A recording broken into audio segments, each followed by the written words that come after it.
Canada. Land of breathtaking landscapes, friendly faces, and a promise of a good life. A beacon for immigrants seeking opportunity and a haven for those fleeing hardship. But what if that promise is fading? Meet Sarah. A talented software engineer, brimming with ambition. She moved to Toronto 5 years ago, full of hope.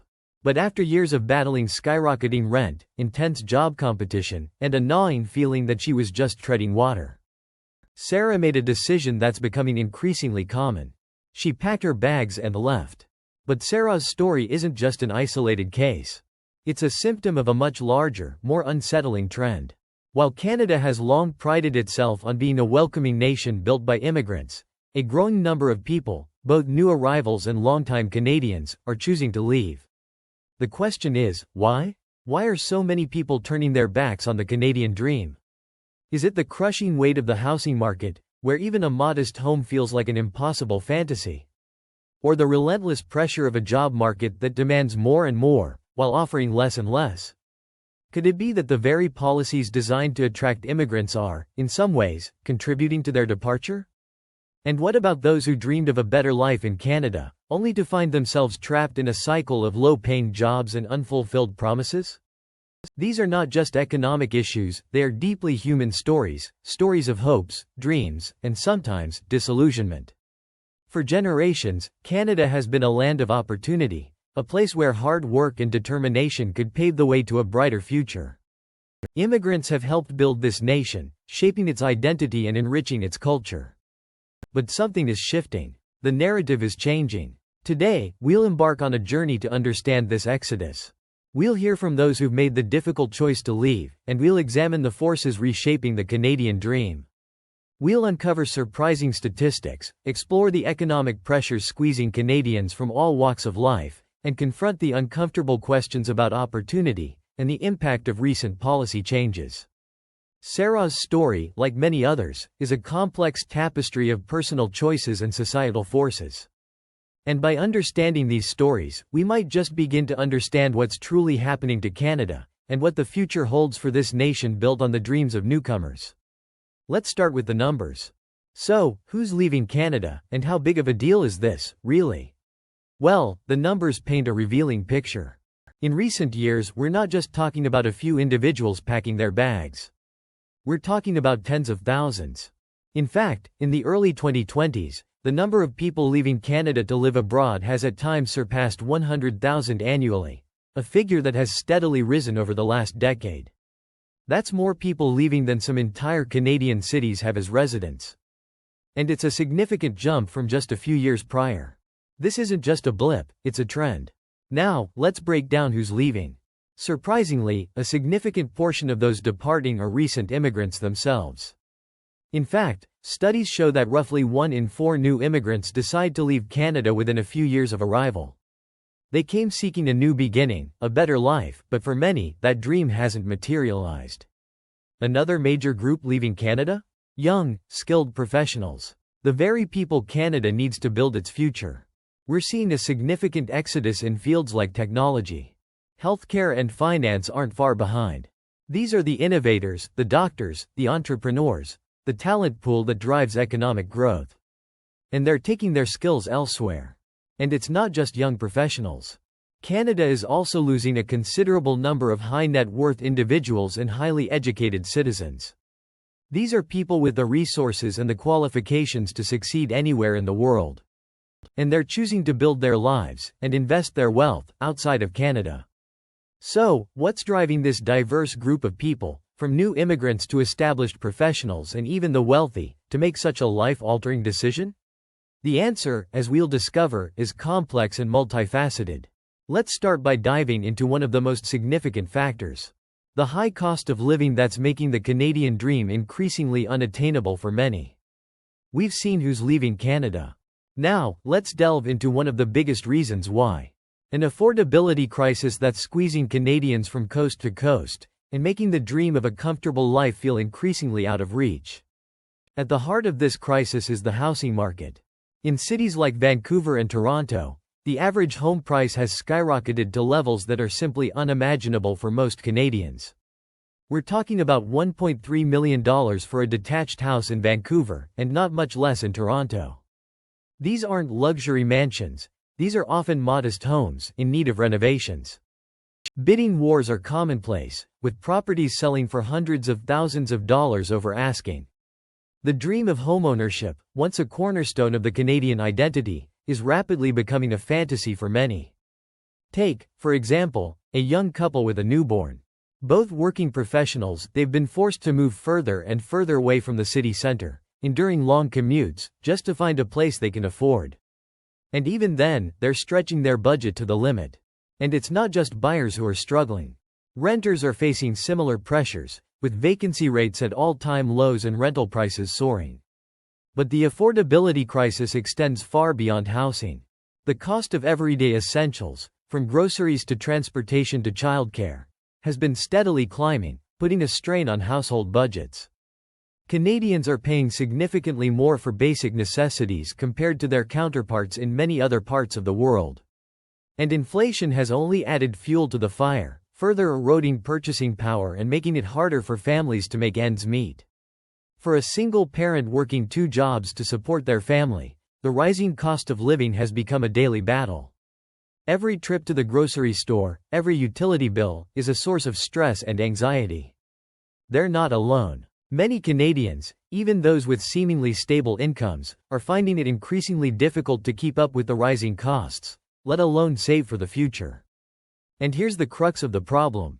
Wages simply haven't kept pace with the soaring cost of living. While the price of everything from housing to food has skyrocketed, wage growth has remained relatively stagnant. This widening gap between income and expenses is pushing many Canadians to the financial brink. In many cases, professionals in Canada are earning significantly less than their counterparts in other developed nations, despite facing a higher cost of living. The consequences of this affordability crisis go far beyond dollars and cents. It's taking a toll on the mental and emotional well-being of Canadians. The constant stress of making ends meet, the anxiety of not being able to provide for one's family, the feeling of falling behind, it's eroding the quality of life for many. Dreams are being put on hold or abandoned altogether. The dream of owning a home, of starting a family, of pursuing further education, these aspirations are becoming increasingly unattainable for many Canadians. And so, faced with this mounting pressure, with a cost of living that's spiraling out of control, it's no wonder that many are choosing to seek a better life elsewhere. But the financial strain is only part of the story. Many Canadians, particularly young professionals and skilled immigrants, are also grappling with a sense that opportunities are dwindling, that the playing field isn't level. So, we've seen how the high cost of living is putting immense pressure on Canadians. But there's another, equally significant factor driving people away. A growing sense that opportunities are shrinking, particularly for young professionals and skilled immigrants. Canada's job market, while diverse, is also highly concentrated. Certain industries are clustered in specific cities, meaning that if you're not in one of those hubs, your options may be limited. Take Toronto, for instance. It's a major center for finance, but if you're a talented professional in another field, or if you simply can't afford the city's exorbitant cost of living, your prospects may be far less promising. And even within these hubs, the competition for high-paying, desirable jobs is fierce. Landing your dream job often feels like winning the lottery. This intense competition, coupled with the lure of higher salaries and more abundant opportunities elsewhere, is fueling what's often referred to as the brain drain. Many of Canada's brightest minds, especially in fields like technology and research, are being drawn to opportunities in the United States and other countries. This exodus of talent has significant implications for Canada's long-term economic growth and innovation. For skilled immigrants, the opportunity gap can be even more pronounced. Many arrive in Canada with impressive qualifications and experience, only to find that their credentials are not recognized or are undervalued by Canadian employers. This can lead to underemployment, with highly educated individuals working in so-called survival jobs that are far below their skill level. The frustration and disillusionment of not being able to utilize their skills and contribute fully to the economy can be a major factor in their decision to leave. Beyond credential recognition, many new immigrants also face significant networking barriers. Breaking into the Canadian job market often requires connections and insider knowledge, something that newcomers may lack. A large portion of jobs in Canada are never formally advertised. They're filled through word of mouth, personal recommendations, and existing networks. This hidden job market can be incredibly difficult for immigrants to access. Even for those who dream of starting their own businesses, Canada can present significant hurdles. While the country has a vibrant startup scene, entrepreneurs often face bureaucratic red tape, complex regulations, and difficulty accessing funding. Compared to some other countries, particularly the United States, it can be more challenging to navigate the regulatory landscape and secure the capital needed to get a new venture off the ground. These stories, while individual, paint a collective picture of a nation grappling with an opportunity gap. And as more and more Canadians feel that their ambitions are being curtailed, that their potential is being stifled, the allure of greener pastures abroad becomes ever stronger. But what role does the government play in all of this? How are Canada's immigration policies, intended to attract and retain talent, shaping the experiences of those who choose to make this country their home? Shifting sands. Recent changes to immigration policy. So far, we've explored the economic pressures and the opportunity gap that are pushing many Canadians to leave. But what about the role of the government? How do Canada's immigration policies, designed to attract and retain the best and brightest, fit into this complex picture? Canada has long relied on immigration to fuel its economic growth and maintain a healthy demographic balance. For decades, the country has welcomed newcomers with open arms, recognizing their vital contributions to its social and economic fabric. In fact, immigration accounts for a significant portion of Canada's population growth, and immigrants play a crucial role in filling labor shortages, driving innovation, and enriching the country's cultural diversity. In recent years, the Canadian government has set ambitious immigration targets, aiming to welcome a record number of newcomers. The stated goal? To address labor shortages, support an aging population, and boost economic growth. But these ambitious targets have also sparked a heated debate. Some economists, like those at Scotiabank, warn that Canada may be falling into a population trap, where rapid population growth, driven by immigration, masks underlying economic weaknesses, such as stagnant productivity and a declining standard of living. Supporters of high immigration levels argue that it's essential for Canada's future prosperity. They point to the economic benefits of a larger workforce, increased consumer spending, and a more diverse and dynamic society. However, critics argue that rapid population growth, without adequate planning and investment in infrastructure, can put a strain on essential services like healthcare, education, and housing. The debate has even reached the highest levels of government. Recent reports suggest that cabinet ministers themselves are divided on the issue, with some expressing concerns about the country's ability to absorb such a large number of newcomers, especially in the midst of a housing crisis. I do have to take a look at these numbers. It's the responsible thing to do. We have to go back and look at them. They are massive. This uncertainty about the future direction of immigration policy is creating anxiety both for potential immigrants and for businesses that rely on immigrant labor. The debate over immigration policy is ultimately a debate about the kind of country Canada wants to be in the future. It's a complex issue with no easy answers, and one that requires careful consideration of both the economic and social consequences. But beyond the statistics and the policy debates, there are real people whose lives are being directly impacted by these decisions. Their stories of hope, struggle, and resilience offer a powerful reminder of the human cost of this exodus. So, what have we learned? The reasons behind Canada's growing exodus are complex and multifaceted.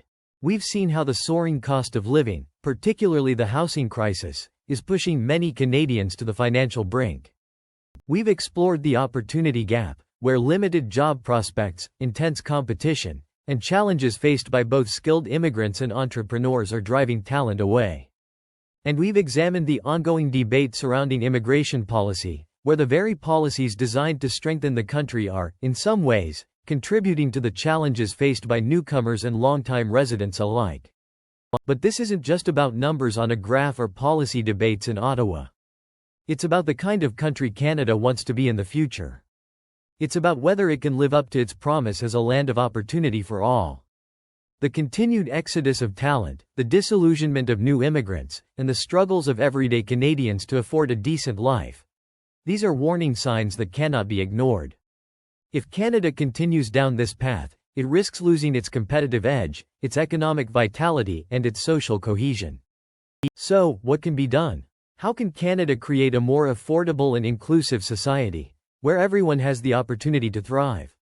How can it foster a more dynamic and accessible job market, where talent is recognized and rewarded, regardless of background or origin? How can it ensure that its immigration policies truly serve the best interests of both newcomers and the country as a whole? These are not easy questions to answer. But they are questions that must be addressed, urgently and honestly.